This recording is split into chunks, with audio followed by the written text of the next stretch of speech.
Peter King from NBC Sports, who really needs no introduction. Peter, good morning to you. And when we learned this news about John Madden's passing last night, what were some of the immediate thoughts that came to your mind as you recalled some of the memories that you shared with John? Field, I think the most significant thing is that when John Madden retired with 32 losses in 10 years, he had an incredible life on the football sidelines. He then went on to do two things that were more notable than being a football coach. He's a Hall of Fame football coach, and then he followed that by being probably the best broadcaster of games of all time.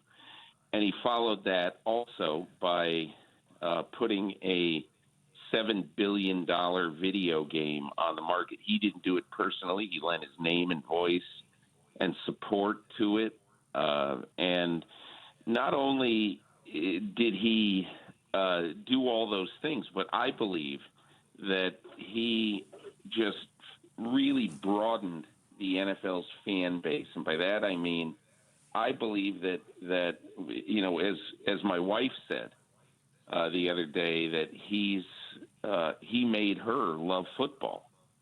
And his voice, the way he did games, the common person attitude was just something that every broadcaster now, every color analyst, Chris Collinsworth, Tony Romo, they all want to be the guy sitting next to you in the restaurant, at the bar, whatever, showing you, telling you about the game, translating it for you. And so he was a great football coach who then did two things even better than being a football coach. Peter, if you had to pinpoint one or two things that was the common denominator for John Madden to be so great as a coach and a broadcaster, what would those one or two things be? I think, Harry, that the thing that everybody knew about Madden is that he was absolutely sincere. He was a rumpled old guy. You know, by the time he became really famous in the booth, but he didn't seem old.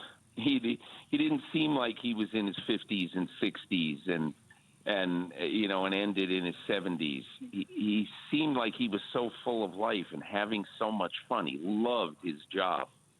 And I think the other thing would be that not only that he was real, but he totally understood how to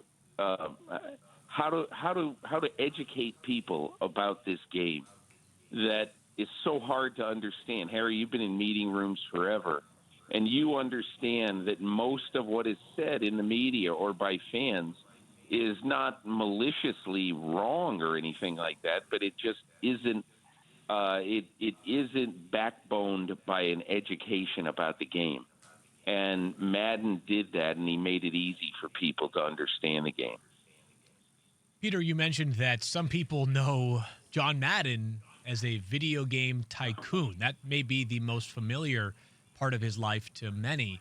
You think about his broadcasting career, he had such a unique flavor and way in which he approached his craft. How do you think you would describe it to those that maybe didn't have the chance to grow up watching John with his variety of partners, including the great Pat Summerall, perhaps the most iconic duo in football broadcasting history?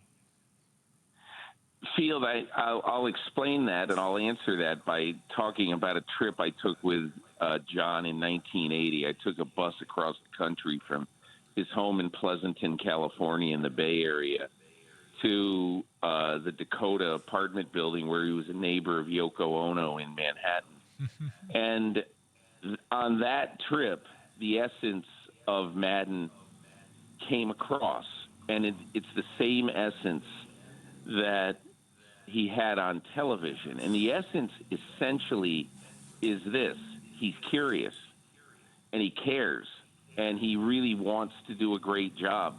I watched him watching tape on that bus, on an old VHS tape of the Cowboys and Giants preparing for a game that week. And he'd watch tape until 2:30 in the morning and just talk football and say, wow, look at Emmitt Smith, look at this.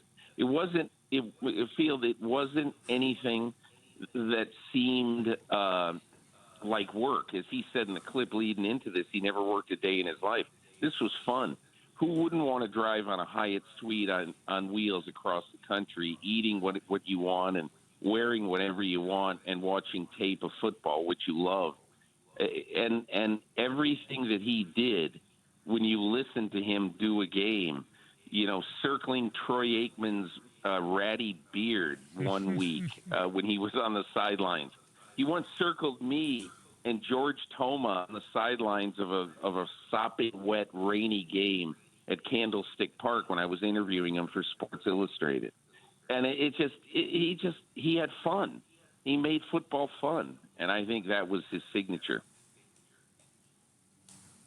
Peter King, the great, incredible columnist for NBC Sports, and a man who certainly knows the history of the game so incredibly well. We so appreciate you joining us here this morning, Peter, to share some of your memories of John Madden, whose legacy will certainly live on in infamy for all football fans and, frankly, people that extend way beyond football. Thanks, Field. Have a great day.